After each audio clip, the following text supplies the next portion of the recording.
is complicated. In one moment, terror. And then this. Oh, well, now, I can assure you that none of our customers have ever come back with a complaint about the comfort of our coffin. So, what did we just watch? Well, today I'm going to be discussing what I found out when I looked into this question. Is the use of humor and a sense of absurdity in Italian horror a deliberate stylistic choice by directors? The answer is obviously, it depends, but this question has endless layers, so I'll be focusing more specifically on what makes these films absurd and or humorous, and I have elements that I've grouped together for time purposes. These are dubbing, vocal delivery, and absurd dialogue, absurd characters and their trauma, narratives, plot devices, conveniences, and dream logic, cinematography, set design, and soundtrack, but soundtrack is its own thing, I just included it there. There are unfortunately way too many things to talk about here, and so much has been left out, so please forgive me. But before that, we need some context. A quick history of Italy. Coming out of World War II, Italy was devastated. The country had almost no infrastructure, and the film industry was dead broke. Italy became a Cold War pawn, and it gets flooded with US money through the Marshall Plan, and that kicks off the Italian economic miracle. We have huge urbanization, rapid industrialization, and by the 70s, most homes had TVs, fridges, all those sweet consumer culture goods.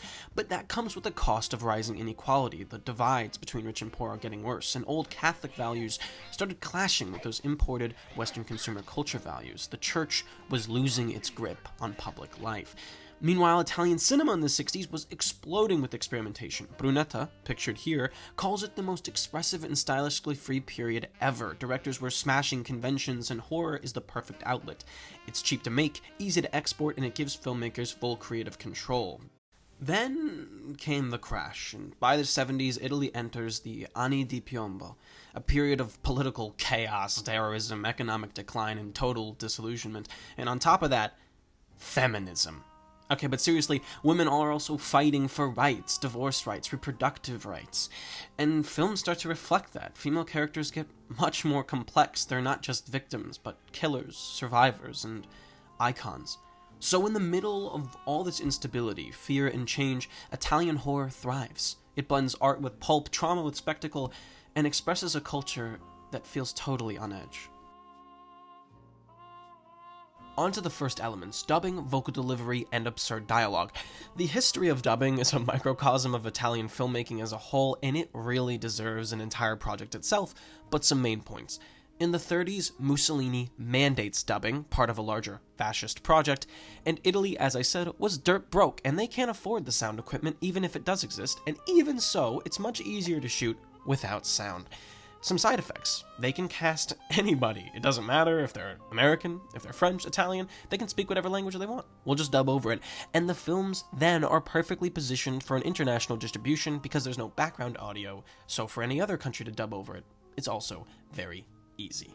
But even in the best case, dubbing can easily create weirdness. For this, we're going to look at the whip in the body.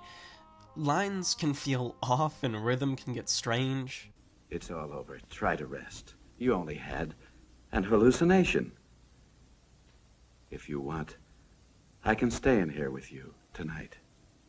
You mustn't be afraid. Add to this the often bizarre and oddly poetic dialogue. I know it's difficult to understand, but what do we know about what happens after death? And you take this and you create this wonderful, dreamlike, and sometimes hilarious quality where characters sound like they're half-acting in another reality. What are you doing here? Oh, it's you, my lord. Oh. Where have you taken the Venka? Me?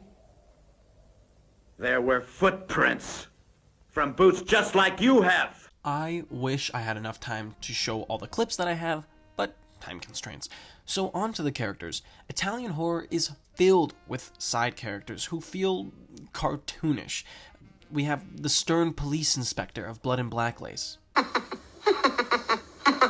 Why are you laughing? A failed private investigator in Four Flies on Grey Velvet. In 3 years of honest practice, I haven't solved a single case. Satan himself in Lisa and the Devil. the over-the-top psychic or mystical character that often shows up, for instance, in Kill Baby Kill, or Don't Torture a Duckling, or Black Sunday. These people seem less like real people and more like an isolated joke or sketch that's dropped into the middle of a murder mystery. Sorry.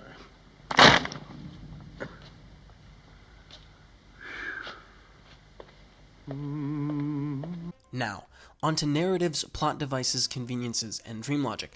I could discuss any of these ad nauseum, but especially this. These films, realism is just non-existent. They operate almost entirely on a mix of dream logic... Wait for me there, all right? Yeah, well, hurry back.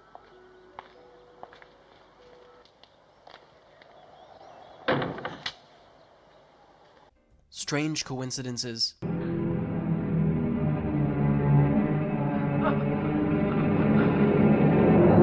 messed up memories... di vedere un quadro, ma dopo qualche minuto questo quadro non c'era più. Cosa può essermi successo? and improbable technology. It's been recently discovered that the last image seen by the victim before death is retained for several hours on the retina. My favorite example of casual ridiculousness is in Deep Red. The main characters need to find a child's doodle from the 1950s, so naturally they go to the school where the child would have gone. And not only does the school have the drawing, they have an entire archive of every single child's drawing that has ever been there, perfectly labeled and organized by name and year while spanning decades. And then Gianna hears a random noise while they're alone in a school in a film where the killer has anticipated their every move, and she just walks away alone in the darkness, and Marcus doesn't say a thing. But that's just Italian horror. Visually, Italian horror is incredibly theatrical. The cinematography is full of slow pans and tracking shots, dramatic zooms, extreme close-ups. Exaggeration and drama are of the highest value. It would be impossible to talk about Italian horror without mentioning its unreal coloring and lighting. Suspiria, of course, being the prime example. Add on to this the outstandingly flashy and uncanny sets being created, and you have visual bliss that makes you all the more uneasy the longer you stare. And finally, the soundtrack. I mean, Italian horror soundtracks are never in the background. They're an inescapable, bombastic, thunderous, visceral, explosively dramatic, and unforgettable experience. Just take Argento and Goblin. They turned his films into an audio-visual assault. The music is not there to support the scene. It overpowers it. For instance...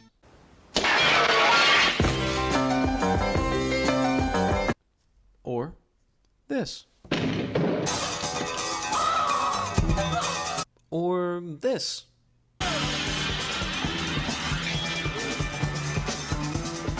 Okay, those are from the same film. But every film is like that. Like this.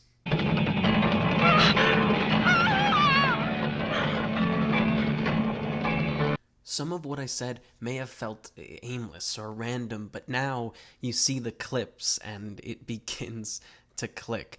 All of this, the dubbing, the strange dialogue, the eccentric characters, the dream logic, the dramatic cinematography, the wild set design, and overpowering soundtracks, it all compounds.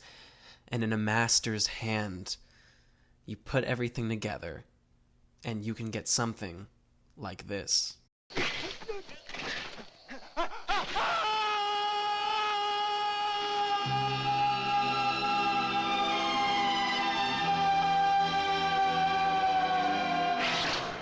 It may feel ridiculous at times, but I think these people know what they're doing.